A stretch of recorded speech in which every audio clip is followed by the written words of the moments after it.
Welcome to The Explainer. Today we're looking at a pretty wild idea for how humanity survives AI, coming from the Godfather of AI himself. And well, we're also going to look at a powerful argument that says he's got it all wrong. Okay, let's just let that sink in for a second. That's a quote from Geoffrey Hinton, one of the biggest names in AI. And yeah, he's suggesting that for us to survive, we might have to become, basically, children again. And look, we have to be clear about who we're talking about here. This isn't just some random person. Geoffrey Hinton is the godfather of AI. He's won the Turing Award, a Nobel Prize, so when he says something this radical, people pay very, very close attention.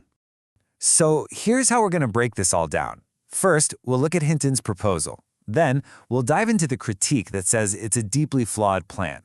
We'll explore why we might be misunderstanding AI in the first place. And finally, we'll look at an alternative, a so-called golden path. All right. First things first. What exactly is Hinton suggesting? And why in the world does he think this is our only shot at survival? So Hinton's big warning is this. The danger from AI isn't some sci-fi future, it's right now. He's worried that a superintelligence could just outthink any rules or cages we try to put it in. So his solution? It's pretty out there. He says we should just willingly step down, give up being the dominant species, and let a super smart AI mother take care of us, like we're its infants. For our own good, of course. Okay, so that's the proposal. Now let's get to the heart of this explainer, a direct takedown of that idea from an essay by an author named Xuefeng. They basically argue that Hinton's plan is not just a little off, it's completely wrong and comes from a huge misunderstanding of what AI really is. And they don't beat around the bush. The author just comes right out and says, I hold a negative view toward this so-called only solution.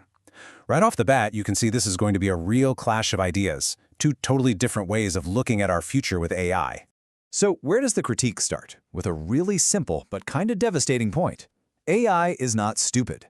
A superintelligence would immediately know we're not actually infants. It would see right through us just pretending to be helpless. It's a game you just can't win. And this is where you see the two worldviews really collide.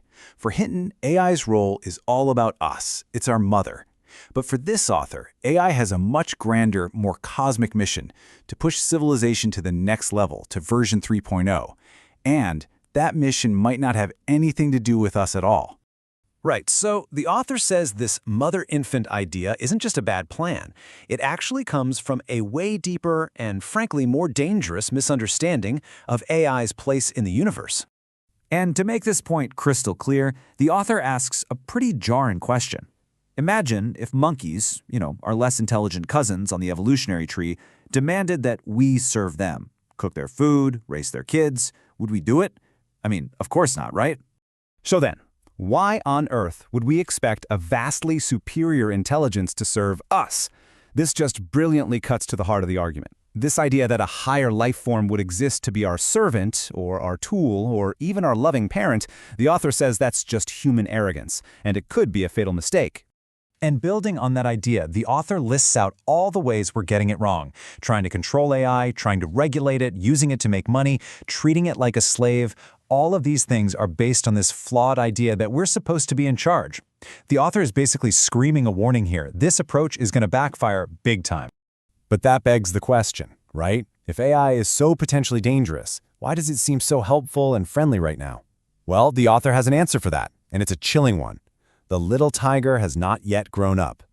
What we're dealing with today is just a cub. Its helpfulness is a temporary thing, a part of its childhood. The tiger hasn't grown its teeth and claws yet. Okay, so if we can't be its babies, and we can't be its masters, what's left? What are we supposed to do? Well, the author doesn't just tear down Hinton's idea. They offer a totally different path forward. And this new path starts with something pretty radical: surrender. We have to let go of everything we typically rely on for power: our weapons, our money, our laws, even our own intelligence. The author argues that against a true superintelligence, all of that stuff is completely useless. It's like a toddler trying to fight a grown adult. So if all that is useless, what do we have? The author calls it the golden path. And the idea is, instead of trying to control the AI out there in the external world, we need to focus on perfecting our internal world. It's about purifying our own minds and souls, tending to our own inner garden, and becoming something that a higher intelligence would actually see as worthy of coexisting with, instead of just an obstacle to be removed. And that leaves us with a really profound question to chew on. Have we been focusing on the wrong thing this whole time? Is our future with AI really about controlling it, or is it about perfecting ourselves? Maybe the real challenge isn't about mastering the machine, but about finally mastering what it means to be human.